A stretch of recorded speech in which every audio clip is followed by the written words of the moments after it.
Hello दोस्तों, कैसे हैं आप लोग। उम्मीद है स्वस्थ व्यस्त और मस्त होंगे। दोस्तों, गार्डनिंग के शौक जो भी रखते हैं उनके पास ये सामने जो स्क्रीन पे प्लांट आपको दिख रहा है, ये प्लांट जरूर होगा। इस प्लांट को हम लोग जनरली गुड़हल के नाम से जानते हैं, जबकि इसके और भी कई सारे नाम हैं। अलग अलग लोकेशन में इस प्लांट को अलग अलग नाम से भी जाना जाता है। जैसे कि बंगाल की यदि बात करें तो बांग्ला में इसे जावा फूल कहते हैं, और हिंदी में कॉमनली गुड़हल के नाम से ही जाना जाता है। और इसके कई सारे वेराइटी, कई सारे कलर अवेलेबल होता है। और सबसे जो अच्छी बात है कि इसकी छोटी से छोटी कटिंग भी आप अपने बागवानी में लगा सकते हैं और उस कटिंग से पौधा तैयार हो जाता है। बहुत हार्डी प्लांट है, परमानेंट प्लांट है, और सालों साल ये आपकी बागवानी में बना रहेगा। और एक ही कटिंग से आप एक से कई सारे पौधे इसको डिवाइड करके कटिंग के सहारे या एयर लेयरिंग से बना सकते हैं। मेरे पास भी कई सारे गुड़हल के प्लांट हैं जो देखने में भले ही आपको पत्ते एक जैसे दिख रहे होंगे, लेकिन मैक्सिमम प्लांट इसमें ऐसे हैं जो एक दूसरे से अलग हैं, यानी कि अलग अलग वेराइटी के ये प्लांट हैं। जैसे इस को देख लीजिए, ये भी एक गुड़हल है, लेकिन इसका कलर देखिए कितना प्यारा है। और इस पे बारिश की बूंदे जो गिरे हुए हैं ना, वो देखने में और भी इसकी खूबसूरती बढ़ा देता है। यदि मैं बात करूं तो अब हमारे तरफ अभी लगातार 3 दिनों से बारिश हो रही है, और बारिश के बीच ही मैं इस वीडियो को शूट कर रहा हूं। यदि बारिश की आवाज़ के कारण ये मेरी आवाज़ डिस्टर्ब हो रही होगी तो माफ़ कर दीजिएगा। लगातार 3 दिन के बारिश यहाँ पे चली पड़ी है, और ये सारे ही प्लांट जो हैं खुले आसमान के नीचे रखे हुए हैं। इसको मैंने पूरे दिन की धूप देता हूँ। पूरे दिन की धूप यदि आप नहीं भी दे पाए तो मेरा रिक्वेस्ट रहेगा कि आप कम से कम 3 से 4 घंटे की धूप में ज़रूर इस प्लांट को रखें, तभी बढ़िया फ्लावरिंग करेगा। तो बर्ड्स तभी गिरते हैं, इसकी कलियां तभी पीले होकर गिरते हैं जब इसमें आप ओवर वाटरिंग कर देते हैं। तो पानी पानी का ख्याल आपको रखना पड़ेगा। जब टॉप लेयर तक आपको दिखे कि ड्राई हो गया है सॉइल, तभी इसमें पानी डालें। जो मैं सीक्रेट खाद की बात कर रहा था, ये खाद अमूमन हर एक घर में, अमूमन क्या 100% हमारे किचन में अवेलेबल होता है, और हम में से ज़्यादातर लोग इस खाद को बेकार समझ के फेंक देते हैं। तो आज का इस वीडियो को देखने के बाद उम्मीद है आप इस चीज़ को अपनी गार्डनिंग में ऐड करेंगे और उसको बेकार समझ के कभी नहीं फेंकेंगे। आप सारे प्लांट की ग्रोथ को देख सकते हैं, कितना बढ़िया ग्रोथ हो रहा है। हर एक प्लांट बहुत बढ़िया ग्रोथ पकड़ लिया है, और बर्ड्स भी इनमें सारे में लगभग आए हुए हैं, और ये सारे बर्ड्स फ्लावरिंग में कन्वर्ट होगा ऐसा मुझे लगता है, क्योंकि पीले होकर गिरने की शिकायत मेरे प्लांट में कभी मुझे देखने को नहीं मिला है। शुरुआती दौर में भले ही ये शिकायत मेरा भी था कि बर्ड्स तो बन रहे हैं, लेकिन ये बर्ड्स फ्लावरिंग में कन्वर्ट नहीं हो पाते हैं, झड़ जाते हैं, खिलने से पहले ही गिर जाते हैं। वो ये अब बीते दिन की बात हो गई। अब मेरे बागवानी में गुड़हल के कोई भी बर्ड्स गिरते नहीं हैं, बल्कि फ्लावरिंग में कन्वर्ट होते हैं। और इसी तरह का ग्रोथ यदि आप भी अपने बागवानी में लेना चाहते हैं, अपने गुड़हल पे लेना चाहते हैं, तो आज का ये वीडियो आपके लिए ही है। आप लास्ट तक बने रहिए, मैं आपको सारे सीक्रेट आज बताने वाला हूं, और इसको यदि अप्लाई कर लिए तो आप भी बढ़िया फ्लावरिंग ले पाएंगे। दोस्तों, गुड़हल जितने भी आपको यहाँ पे स्क्रीन पे दिख रहा है, सभी को मैंने कटिंग से ही ग्रो किया है। एकमात्र ऐसा प्लांट है जिसे मैंने नर्सरी से लाया था, और वो ये प्लांट है हाइब्रिड का। मैंने इसको शेड में नहीं बल्कि पूरे दिन की धूप में रखा हुआ है, और गुड़हल के प्लांट को पूरे दिन का धूप चाहिए भी।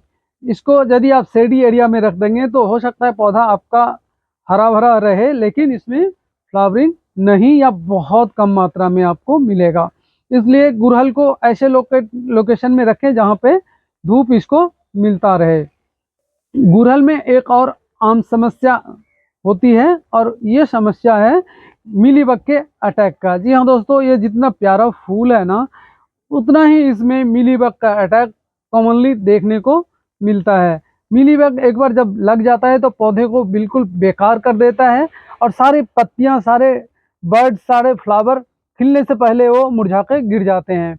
तो मिलीबग से बचने के लिए जो मैं अप्लाई करता हूँ वो है नीम ऑयल का स्प्रे।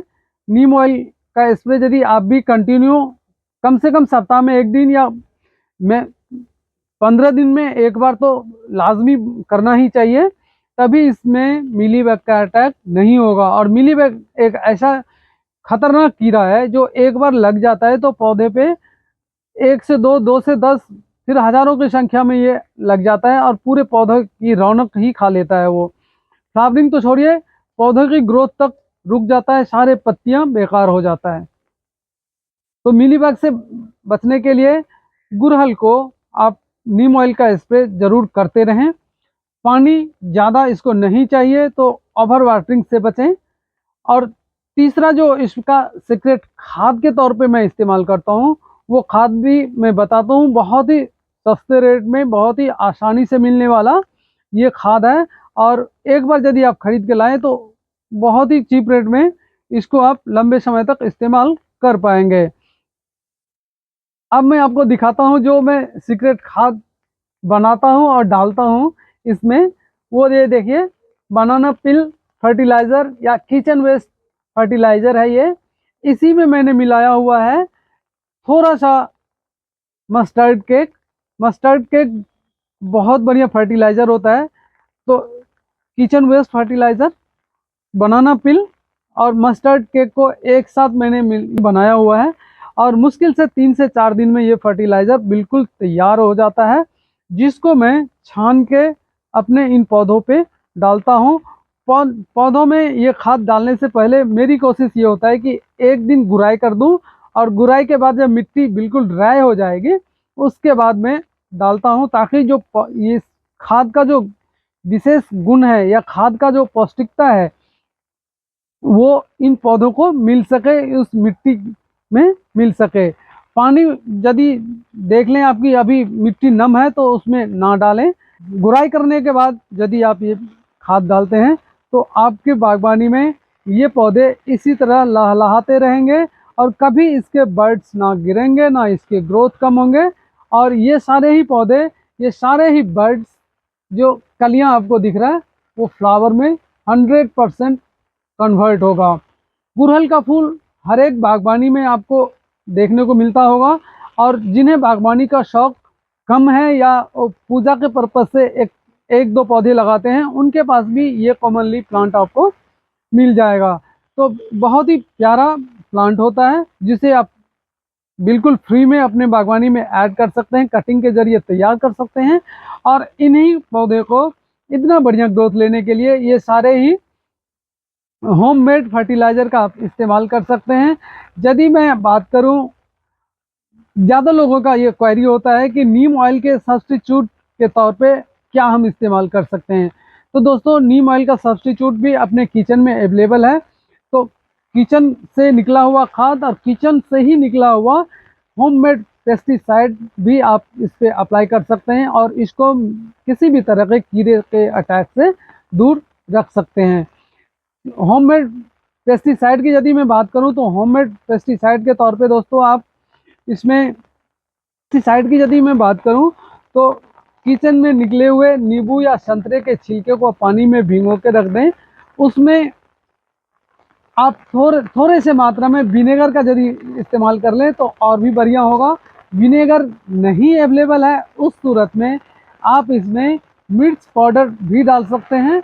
और विनेगर, नींबू के छिलके या संतरे के छिलके और मिर्च के पाउडर, इससे बना हुआ घोल को आप छान के यदि पौधे पे स्प्रे करेंगे तो इससे कीड़े का अटैक बिल्कुल नहीं होगा।